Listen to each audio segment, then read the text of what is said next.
हाँ, पिछले लेक्चर में हम जटिल अभिक्रियाओं की आणविकता के बारे में बात कर रहे थे। जैसे हम एक उदाहरण देते हैं, नाइट्रस ऑक्साइड का डिकम्पोजिशन। नाइट्रस ऑक्साइड का डिकम्पोजिशन होता है नाइट्रोजन और ऑक्सीजन में। अब बैलेंस करने के लिए ये हमने बैलेंस कर लिया। अब देखने से तो लग रहा है कि इस अभिक्रिया की कोट कितनी है, 2, यानी order of reaction equal to 2। लेकिन वास्तव में इस अभिक्रिया की कोट यह 1। कैसे पता चला? क्योंकि ये कॉम्प्लेक्स रिएक्शन का एग्जाम्पल है, जटिल अभिक्रिया का उदाहरण है। जब इसकी मैकेनिज्म देखी गई कि वास्तव में अभिक्रिया कितने स्टेप में कंप्लीट होती है, तो ये देखा गया कि ये रिएक्शन 2 स्टेप में कंप्लीट होती है। ये रिएक्शन का पहला स्टेप है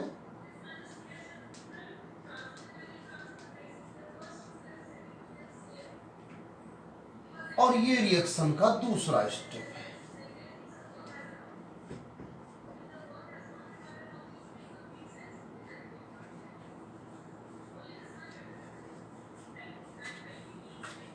ये जटिल अभिक्रिया का उदाहरण है। देखा गया कि ये 2 स्टेप में कंप्लीट हो रही है। पहला स्टेप स्लो है और दूसरा स्टेप फास्ट है। तो जो हम ऑर्डर ऑफ रिएक्शन देखेंगे, तो जो हम ऑर्डर ऑफ रिएक्शन देखेंगे वो with reference to first step, पहले स्टेप के सापेक्ष। क्यों? फर्स्ट स्टेप स्लो है, तो इसके लिए रेट ला लिखा जाएगा। आर यानी rate directly proportional to concentration of N2O, और N2O की पावर जो है कितनी है, 1। तो इस तरीके से जटिल अभिक्रिया में देखते हैं कि वो जटिल अभिक्रिया यानी कॉम्प्लेक्स रिएक्शन कितने स्टेप में हो रही है, और उन स्टेपों में जो सबसे स्लोएस्ट स्टेप होता है वही रेट को क्या करता है, डिटरमाइन, निर्धारित करता है, जैसा कि हमने इस रिएक्शन को देखा। अब मान लीजिए कुछ छोटे मोटे प्रश्न ले लिए जाएं। जैसे हम एक प्रश्न लेते हैं, जैसे प्रश्न हमने ले लिया एक कोई प्रश्न, जैसे ये रिएक्शन है, एक रिएक्शन,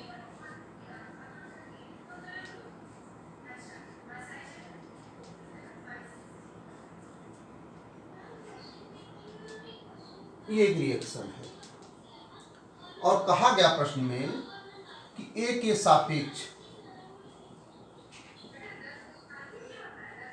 A के सापेक्ष कोटि है 1, यानी order of reaction with respect to A equal to 1 and order of reaction with respect to B is 0 and order of reaction with respect to C is 2। तो इसके लिए कहा गया रेट ला या रेट एक्सप्रेशन यानी वेग व्यंजक लिखिए।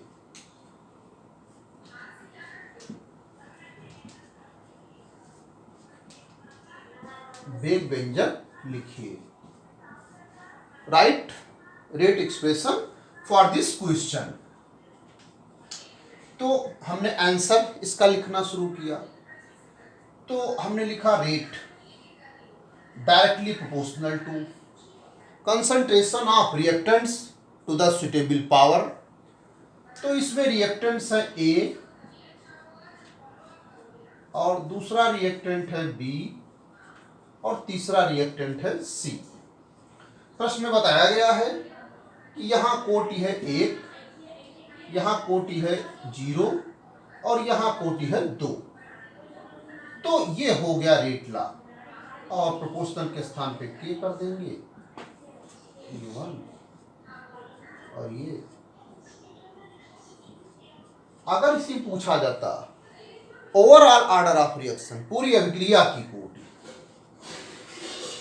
Overall order of reaction, order of reaction पूरी अभिक्रिया की कोटि, तो हम लिखेंगे 1, प्लस 0 प्लस 2 दैट इज 3। तो इस तरीके से हम कोटि निकालते हैं और रेट ला एक्सप्रेशन लिखते हैं।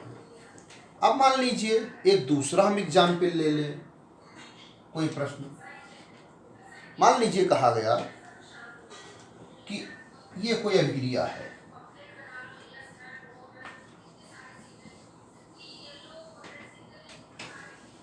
कोई अभिक्रिया जिसमें A चेंज होता है B में। ये कोई अभिक्रिया है जिसमें A चेंज होता है B में, और कहा गया कि A की जो सांद्रता है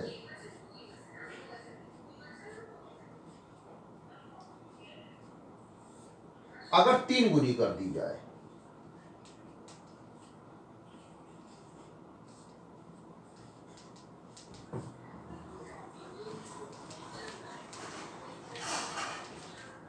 A की सांद्रता 3 गुनी कर दिया जाए, यानी कंसंट्रेशन ऑफ A 3 टाइम्स, तो अभिक्रिया का जो वेग है यानी वेलोसिटी ऑफ रिएक्शन, अभिक्रिया का वेग वेलोसिटी ऑफ रिएक्शन वो 27 टाइम्स हो जाता है, 27 गुना हो जाता है।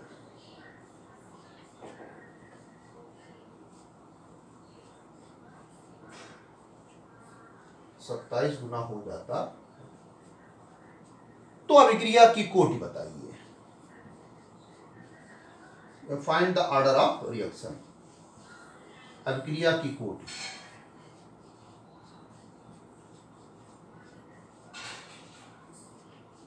अभिक्रिया की कोटि, अभिक्रिया की कोटि हमको बतानी है। तो उसके लिए हाँ, तो आंसर इसके लिए लिखना शुरू किया हमने। तो अभिक्रिया की कोटि हमको मालूम नहीं है। मान लें suppose order of reaction equal to n, यानी अभिक्रिया की कोटि n है। माना अभिक्रिया की कोटि n,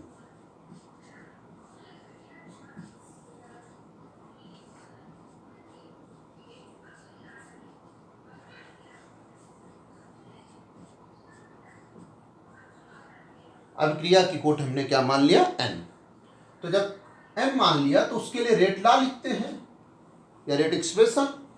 तो R इक्वल टू के, और रिएक्टेंट है A की कंसंट्रेशन और इसकी पावर कितनी कर दिए L, और ये हमने मान लिया इक्वेशन 1। अब कह रहा है कंसंट्रेशन सांद्रता 3 गुनी कर दी जाए, यानी जहां पर A है वहां पर 3A, यानी कंसंट्रेशन कितना गुना कर दिया गया 3 गुना।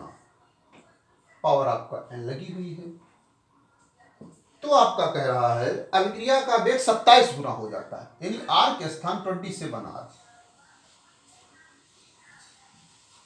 अब यहां से n की वैल्यू निकाल लीजिए। किसकी वैल्यू निकाल लीजिए n की।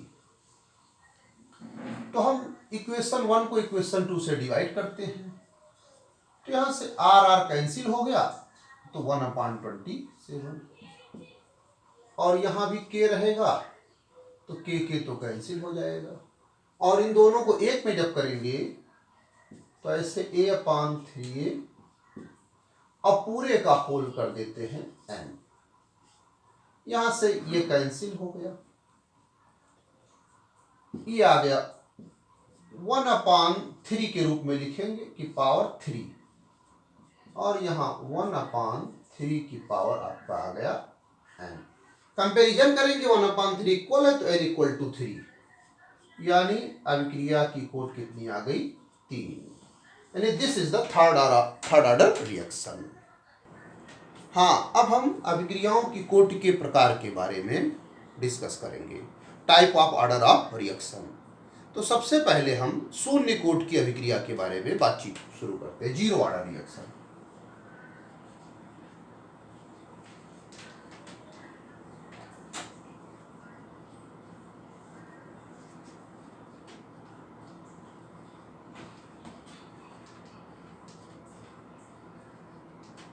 शून्य कोट अभिक्रिया, जीरो ऑर्डर रिएक्शन।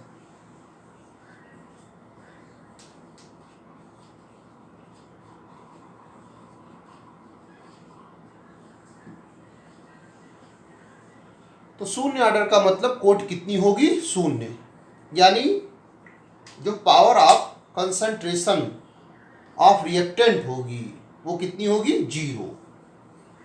जैसे ये कोई शून्य कोट की अभिक्रिया ले रहे हैं जिसमें ए का चेंज हो रहा है बी में, तो शून्य कोट की अभिक्रिया का मतलब ऐसी अभिक्रिया जिसमें अभिक्रिया की दर, रेट ऑफ रिएक्शन या वेलोसिटी ऑफ रिएक्शन वो जो है समानुपाती होती है अभिकारक की सांद्रता के शून्य घात, अभिकारक की सांद्रता की शून्य घात। तो इसका मतलब ये शून्य कोट की अभिक्रिया, ऐसी अभिक्रिया जिसमें अभिक्रिया की दर या अभिक्रिया का वेग अभिकारक की सांद्रता के शून्य घात के समानुपाती, उसको हम कहते हैं शून्य कोट अभिक्रिया। यानी that reaction in which rate of reaction या velocity of reaction is directly proportional to zero concentration of reactant, zero power of concentration of reactant. तो ये आपकी शून्य कोट की अभिक्रिया। अब जैसे ये जो शून्य कोट की अभिक्रिया है इसके लिए हम क्या करते हैं, R बराबर जब लिखेंगे K और यहाँ पे कितना हो जाएगा 1, किसी की पावर 0 तो इसका मतलब 1 होता, तो यहाँ R बराबर हो जाएगा K, यानी जो रेट है वो रेट कांस्टेंट के क्या होता है, इक्वल होता है। अब यहाँ पर हम चाहें तो हम रेट और एक कंसंट्रेशन के मध्य एक ग्राफ खींच सकते हैं इस रिएक्शन के अकॉर्डिंग। तो जो हम ग्राफ खींचते हैं कंसंट्रेशन यानी सांद्रता को एक्स अक्ष पर प्लॉट करते हैं और वाई अक्ष पर प्लॉट करते हैं हम, मान लीजिए रेट को, किसको, रेट को। ये कंसंट्रेशन किसका है, ए का, रिएक्टेंट ए का, अभिकारक की है सांद्रता। तो ग्राफ जो है एक्स एक्सिस के पैरेलल प्राप्त होता है, एक्स एक्सिस के पैरेलल प्राप्त होता है। क्यों, क्योंकि रेट जो है वो कंसंट्रेशन पर डिपेंड नहीं करता। ये देखिए रेट कंसंट्रेशन पर डिपेंड नहीं करता, कंसंट्रेशन का तो टर्म यहाँ क्या हो गया, समाप्त हो गया। यानी अगर आप कंसंट्रेशन को बढ़ाते जाते हो इस तरफ, ये कंसंट्रेशन है, आप कंसंट्रेशन को चाहे जितना बढ़ाओ रेट पे कोई असर नहीं पड़ेगा, because rate is independent of concentration. Rate जो है सांद्रता पर निर्भर नहीं कर रहा है। तो ये शून्य कोट की अभिक्रिया के लिए रेट और कंसंट्रेशन के मध्य क्या है, ग्राफ है।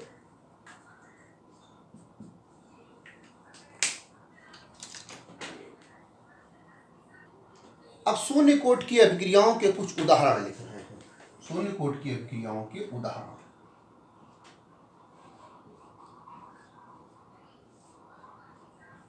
शून्य कोट की अभिक्रियाओं के उदाहरण, तो जैसे एक है सोने के पृष्ठ पर नाइट्रस ऑक्साइड का अपघटन, ये गोल्ड Au कैटलिस्ट का काम करेगा। इसके सरफेस पर नाइट्रस ऑक्साइड N2O का डिकम्पोजिशन, अपघटन, किसमें, N2 में और O2 में। बैलेंस करने के लिए चाहे यहाँ पर 1/2 कर दें और चाहे पूरे को 2 से मल्टीप्लाई कर दें, यानी decomposition of nitrous oxide on the surface of gold is the example of zero order reaction. ये शून्य कोट की अभिक्रिया है। क्यों, यहाँ पर हमारे साइंटिस्टों ने देखा जो रेट ऑफ रिएक्शन है वो N2O की सांद्रता पर निर्भर नहीं करती, यानी N2O की सांद्रता के शून्य घात के क्या है, डायरेक्टली प्रोपोर्शनल है। तो ये शून्य कोट की अभिक्रिया है। दूसरा एग्जाम्पल, अमोनिया का decomposition on the surface of platinum catalyst, यानी प्लेटिनम के सरफेस पर, और किसका डिकम्पोजिशन, अमोनिया का अपघटन। तो अमोनिया का अपघटन नाइट्रोजन और हाइड्रोजन में, और हमने बैलेंस करने के लिए यहां पर ये कर दिया। तो decomposition of ammonia on the surface of platinum catalyst is the example of zero order reaction. अब यहां पर भी जो अभिक्रिया की दर देखी गई है वो NH3 की सांद्रता के 0.1 के समानुपाती है। तो ये दोनों शून्य कोट की अभिक्रियाओं के उदाहरण हैं। अब हम आगे चलते हैं, हम बात करते हैं इंटीग्रेटेड रेट इक्वेशन यानी समाकलित वेग समीकरण, जिसमें इंटीग्रेशन का यूज किया जाएगा शून्य कोट की अभिक्रिया के समीकरण के लिए। तो हमने लिख दिया इंटीग्रेटेड रेट इक्वेशन, समाकलित वेग समीकरण।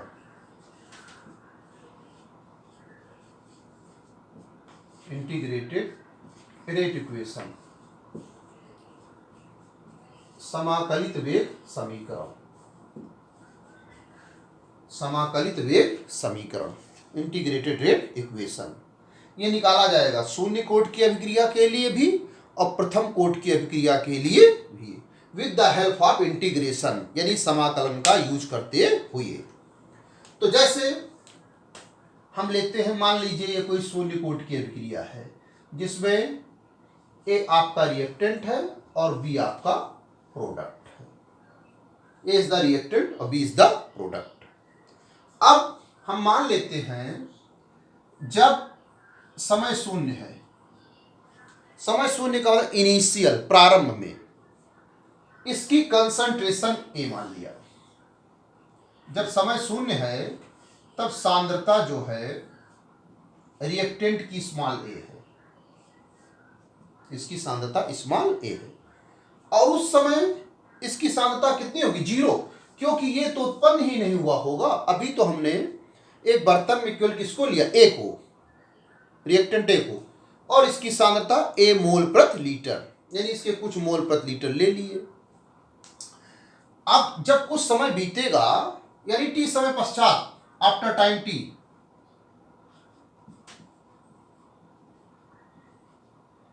टी समय पश्चात, टी समय पश्चात, तो प्रारंभ में तो इसकी कंसंट्रेशन शून्य रहेगी, ये उत्पन्न नहीं होगा। जब कुछ समय बीतेगा 5 सेकेंड 10 सेकेंड यानी टी समय पश्चात, तो इसकी कुछ मात्रा किसमें बदल जाएगी? बी में। मान लीजिए वो मात्रा एक्स है, यानी ए की एक्स मात्रा किसमें तक चली गई? बी में। यानी ए का कंसंट्रेशन एक्स मोल प्रति लीटर किसमें कन्वर्ट हो गया? बी में। तो इसका बचा कितना? ए माइनस एक्स।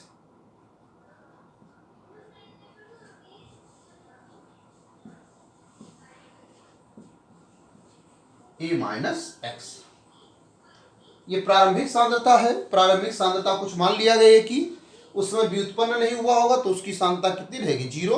कुछ समय बीता 10 सेकेंड 20 सेकेंड पश्चात मान लिया हमने टी सेकेंड, तो इसका एक्स पार्ट उधर चला गया, तो इसका बचा ए माइनस एक्स। अब क्या है बताया गया है, जो रेट है आर वो directly proportional to concentration of reactant यानी ए की सांद्रता। अब बताया गया शून्य ऑर्डर के लिए कि ए की सांद्रता के 0.1 के समान पाती है। आर रेट हम लिखते हैं dx/dt, change in concentration per unit time. R को लिखा जाता है dx/dt।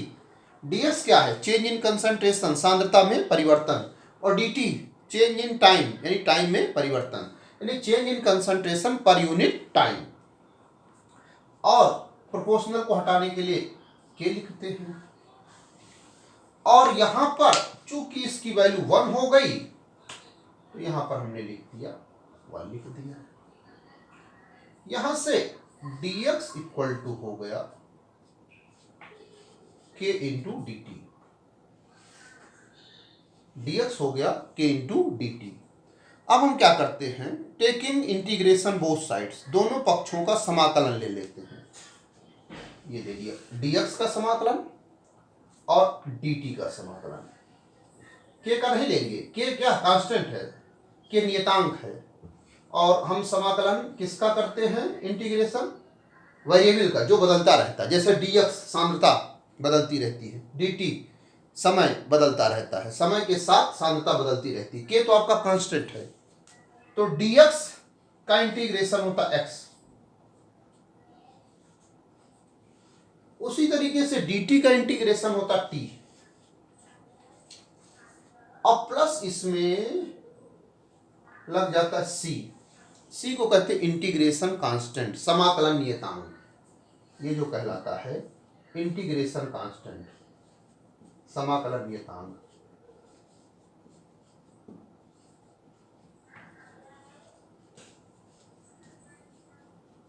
इंटीग्रेशन कांस्टेंट यानी समाकलन नियतांक, x equal to k t plus सी, ये हम इक्वेशन नंबर 1 इसको हम मान लेते हैं। अब हम c की वैल्यू कैसे निकालेंगे, तो c की वैल्यू ऐसे निकालेंगे जब t शून्य है, when t इक्वल टू 0। अब आप सोचिए t इक्वल टू 0 का मतलब ऐसा नहीं टाइम शून्य, t इक्वल टू 0 का मतलब होता है समय प्रारंभ में।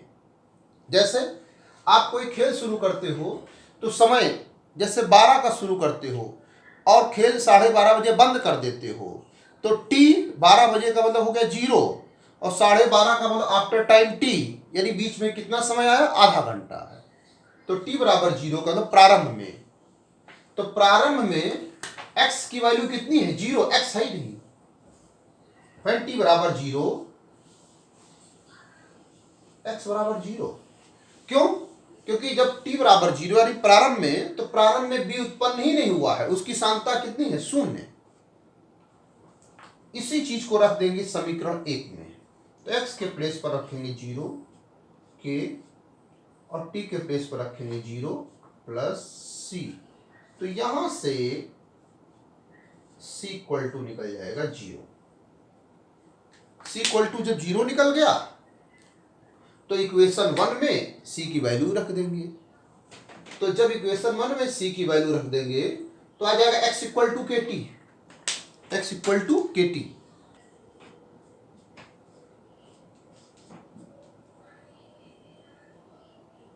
x equal to k t. अब यहां से k equal to x by t, इसी को कहते हैं शून्य कोट की अभिक्रिया का समीकरण। This is the equation of zero order reaction, और इसको कहते हैं इंटीग्रेटेड रेट इक्वेशन। इंटीग्रेटेड इसलिए कि भी आपने देखा किसका प्रयोग किया गया था, इंटीग्रेशन का। तो ये आपका निकल गया शून्य कोट की अभिक्रिया का समीकरण, यानी integrated rate equation for zero order reaction, k equal to x upon t. इसी पर आधारित कुछ सवाल हैं। अब इसको अगर हम चाहें तो इसको भी ग्राफ के रूप में हम यूज कर सकते हैं, k equal to x by t. कैसे, एक्स के प्लेस पर हम रख सकते हैं a माइनस, ऐसे भाई ये कट जाएगा, यहां पर प्लस हो जाएगा। x के प्लेस पर हम रख सकते हैं a माइनस एक्स, यहां से क्रॉस मल्टीप्लाई में k t equal to a minus x, या हम a माइनस एक्स को इधर जब ले जाते हैं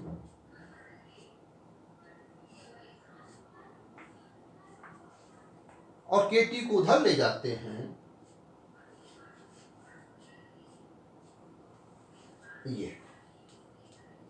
ये इक्वेशन आया a minus x equal to minus k t plus ए।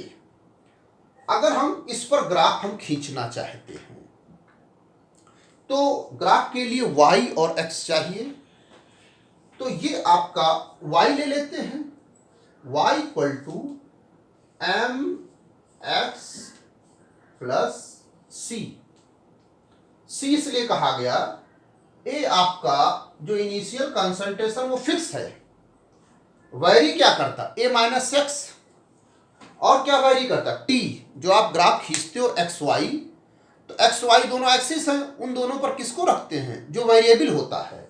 जैसे वेरिएबल यहाँ पर क्या है, वाई, वाई मतलब ए माइनस एक्स बदलता रहता है, और क्या बदलेगा, टी यानी टाइम बदलता है, कि आपका कांस्टेंट है, और ए भी प्रारंभिक सांद्रता भी उसकी निश्चित है। तो इसका जब ग्राफ खींचा जाता है तो वो ग्राफ ऐसे प्राप्त होता है। एक्स अक्ष पर हमने प्लॉट कर दिया किसको, टी को, और वाई अक्ष पर प्लॉट करेंगे ए माइनस एक्स।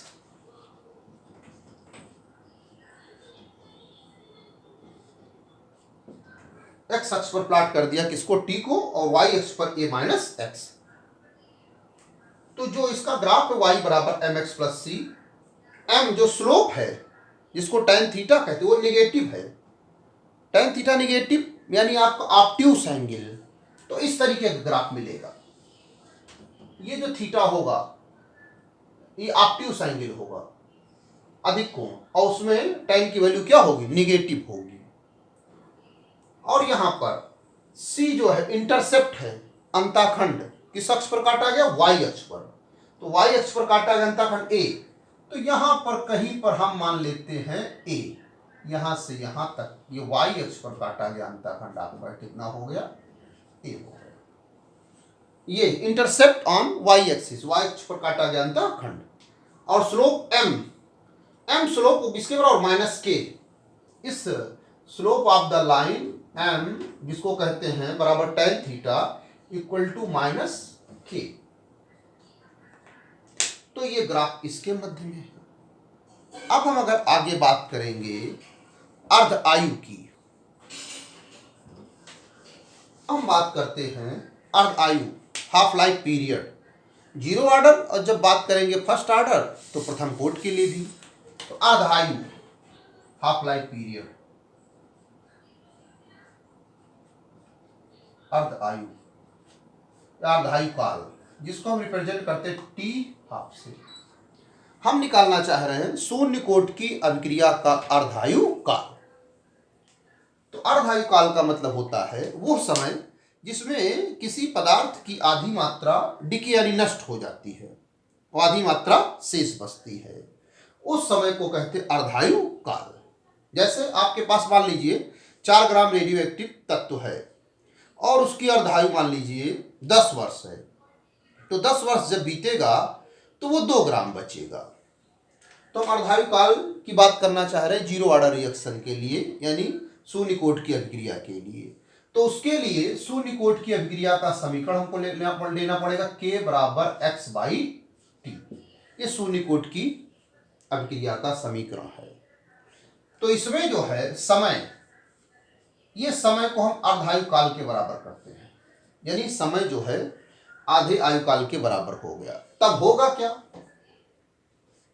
तब जो x है वो होगा a बाई टू, x होगा a बाई टू, यानी जो प्रोडक्ट है वो कितना बनेगा, आधा। जैसा कि हमने आपको ये रिएक्शन बताई थी कि a का चेंज है b में, और इसकी प्रारंभिक कंसंट्रेशन a थी, और इसकी कितनी थी, 0। कुछ समय जब बीता था तो इसकी x मात्रा प्रोडक्ट बदल गई थी, और इसकी मात्रा बची थी a माइनस एक्स। अब मान लीजिए समय अर्धायु काल के बराबर, तो x कितना हो जाएगा, इसका आधा, a का आधा।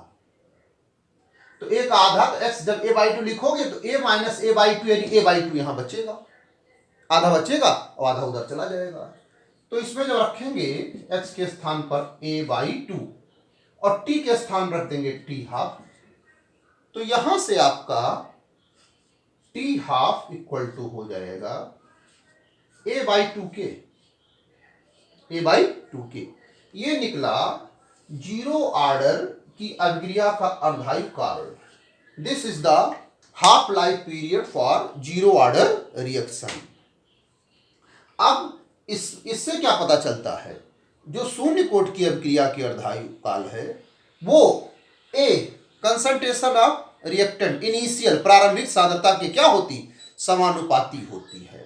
तो जब ग्राफ अगर खींचोगे यहां पर, तो ये हमने रख दिया a को और ये रख दिया t हाफ को। तो टी हाफ आप देख रहे हो, टी हाफ ए के डायरेक्टली प्रोपोर्शनल, आमने सामने दोनों राशियां हैं, यानी ए का मान जब बढ़ेगा तो टी हाफ का मान बढ़ेगा, तो ग्राफ ऐसे जाएगा।